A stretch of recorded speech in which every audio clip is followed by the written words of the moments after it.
Po kojomis stiklo kalnas. Jį tek šturmuoti motociklais. Ne veltui Lietuvos lenktynininkai tyrinėja kiekvieną centimetrą. Bet apie kalną vėliau. Tradicinėme Minsko dviračių gamyklos žiemos krose startuoja Pabaltijo, Maskvos, Leningrado, Kijevo, Minsko komandos. Kol kas trasoje ramu. Nei to aplenksi, nei tave pralenks. Minsko žiūrovas prityręs, žino, stiklo kalnas nepagailės reginių.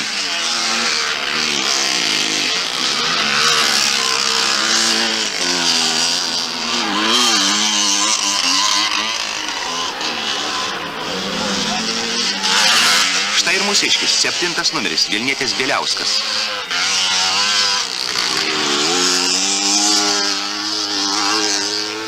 Tik 10 numeris, daugkartinis šalies čempionas Grigorjevas neatsuko kalnui nugaros.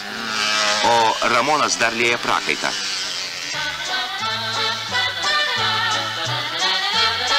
Finišuoja nugalėtojas, trečiuoju Ramonas. Mūsų komandai beliko pasveikinti laimėtojus.